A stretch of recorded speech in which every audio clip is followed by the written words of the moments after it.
Garuda Muda tak gentar hadapi Piala Asia U23. Sintayong banjir alarm. Welber cerdim sosok motivasi pemain muda. Simak informasi selengkapnya hanya di Garuda Space Update.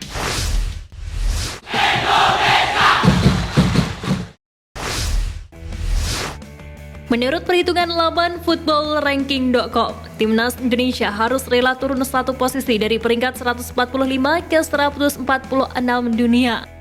Timnas Indonesia mengalami penurunan posisi karena kehilangan 5,81 poin di ranking FIFA pada November 2023.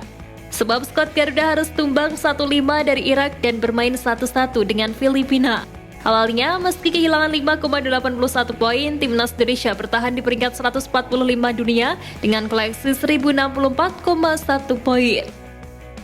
Namun kondisinya berbeda setelah Botswana menang 1-0 atas tim peringkat 80 dunia Guinea di lanjutan kualifikasi Piala Dunia 2026 Senda Afrika. Kemenangan itu membuat Botswana mendapat tambahan poin yang signifikan. Kendati demikian, pengumuman resmi naik atau turun peringkatnya sebuah negara baru diumumkan FIFA pada Kamis 30 November nanti. Timnas U23 Indonesia tergabung dalam grup berat di Piala Asia U23 yang akan digelar di Qatar pada 15 April hingga 3 Mei 2024 mendatang. Berstatus sebagai debut, Garuda Muda harus bersaing dengan Yordania, Australia, dan tuan rumah Qatar di babak penyisihan. Meski tergabung dalam grup cukup berat, Ketua Umum PSSI Erick Thohir meminta pemain tidak gentar dengan lawan-lawan yang tergabung di grup A Piala Asia U23. Hasil undian memang cukup berat, tapi Timnas U23 Indonesia pastinya tak akan gentar siapapun lawannya. Waktu cukup banyak untuk persiapan, baik itu untuk persiapan fisik, teknik maupun taktik. Ucap Ketum PSSI. Pengamat sepak bola nasional Bung Toel menyebut perolehan 1 poin di grup F kualifikasi Piala Dunia 2026 menjadi alarm keras bagi PSSI untuk segera mengevaluasi kinerja Sintayong. Dikutip dari kanal Nalar TV Indonesia, 2 laga awal yang tak maksimal membuat Bung Toel tak bisa bersikap biasa-biasa saja. Bung Toel mengakui bahwa permintaan Sintayong semua telah dituruti seperti naturalisasi pemain, namun tidak mampu memberi prestasi. Pengamat yang sedang naik daun namun juga cari panggung itu menilai Sintayong tidak mampu membuktikan perkataannya bahwa Timnas Indonesia sudah level Asia. Hasil kurang meyakinkan diraih Timnas Indonesia di 2 laga kualifikasi Piala Dunia 2026. Kondisi itu membuat posisi Sintayong sebagai pelatih Timnas Indonesia dalam ancaman. Media Vietnam Soha meyakini Sintayong tidak akan mendapat perpanjangan kontrak dari PSSI usai Piala Asia U23 2024 nanti. Sejumlah nama calon pengganti STY kemudian diungkap. Salah satunya adalah mantan pelatih Timnas Thailand asal Jepang Akira Nishino. Mantan pelatih Timnas Jepang itu sempat disebut sebagai kandidat Direktur Teknik PSSI. Nama kedua yang disebut adalah Park Hang-seo. Mantan pelatih Timnas Vietnam itu sudah beberapa kali disebut sebagai kandidat pelatih Timnas Indonesia. Meski Hang-seo sempat membantah rumor itu. Nama terakhir yang diungkap media Vietnam adalah Bernardo Tavares. Pelatih PSM Makassar itu diklaim berpeluang menjadi pelatih Timnas Indonesia setelah sukses menjadi juara Liga 1 dan gemar memakai pemain muda. Bakat wonderkid Timnas Indonesia Marcelino Ferdinand diakui oleh mantan pelatih futsal Indonesia sekaligus komentator sepak bola Justinus Laksana. Dikutip dari kanal Sport 77, pengamat yang akrab disapa Coach Justin membeberkan bahwa Marcelino Ferdinand telah memiliki bakat yang luar biasa sehingga hal itu bisa membuatnya berkembang di Eropa. Namun dengan catatan apabila Marcelino Ferdinand ingin menjadi pesepak bola yang hebat, maka harus diimbangi dengan attitude yang bagus. Diketahui Marcelino sendiri saat ini tengah membela klub Belgia KMSK Dinse.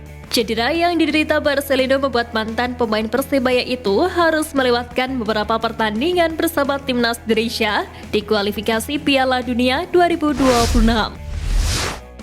Winger Timnas Indonesia Sadil Ramdhani moncer ketika dirinya kembali membela klubnya Sabah FC usai memenuhi panggilan skuad Garuda di kualifikasi Piala Dunia 2026.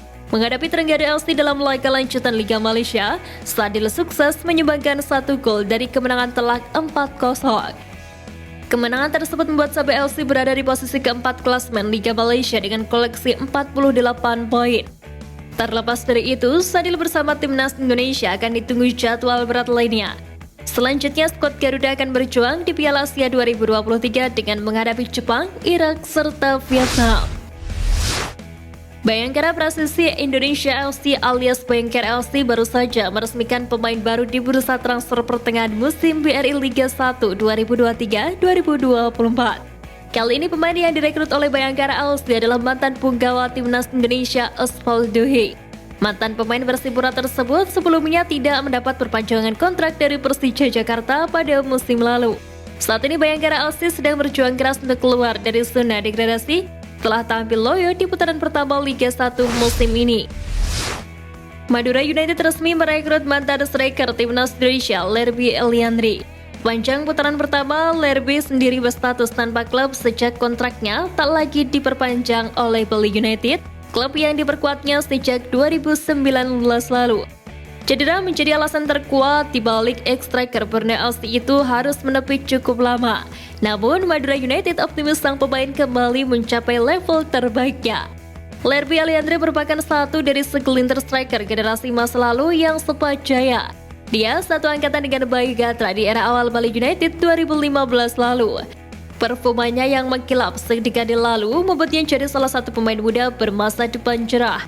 Terbukti Lerby masuk ke dalam proyeksi timnas senior. Di bawah asuhan Alfred Riedel, Lerby juga jadi bagian Indonesia saat meraih runner-up Piala AFF 2016. Welber Jardim yang turut membela timnas Indonesia U17 di Piala Dunia U17 2023 itu dipandang sebagai sosok yang memotivasi pemain muda tanah air. Pandangan itu datang dari mantan pemain Persija Jakarta Antonio Claudio. Pria kelahiran Brasil itu melihat potensi besar yang dimiliki Welber. Mengingat Welber juga saat ini merupakan pemain muda Indonesia yang berkompetisi di Brasil. Claudio melihat kehadiran Welber di timnas Indonesia menjadi daya tarik tersendiri. Berkat Welber, para pemain muda tanah air semakin berlomba untuk menjadi lebih baik. Kendati demikian, Claudio tidak ingin membuat Welber haus pujian. Menurutnya, tidak ada pemain yang bagus seorang diri dalam sebuah tim. Senegal masih tidak terima dikalahkan Prancis di babak 16 besar Piala Dunia U17 2023. Senegal pun mengajukan protes resmi meminta FIFA untuk mendiskualifikasi Prancis dari ajang yang digelar di Indonesia itu karena ada pelanggaran pada salah satu pemain yang dipakai. Yang dipermasalahkan Senegal adalah pemain Prancis Yanis Ali Issoufou Abdelkader. Senegal menyadari betul Yanis merupakan pemain yang sama yang memperkuat Nigeria di babak kualifikasi Piala Asia U17 2022. Mereka memiliki bukti kuat yang juga dilampirkan dalam protes resmi. Senegal berpegang teguh pada aturan bahwa setiap pemain yang ikut Piala Dunia U17 2023 harus memenuhi persyaratan yang telah ditetapkan di Statuta FIFA, peraturan pelaksana Statuta FIFA, dan peraturan FIFA lainnya yang berlaku. Sekian Flash News kali ini Sobat Garuda, mari terus dukung perjuangan timnas Indonesia. Nantikan Flash News Edition dari Garuda Space selanjutnya. Terima kasih dan salam olahraga.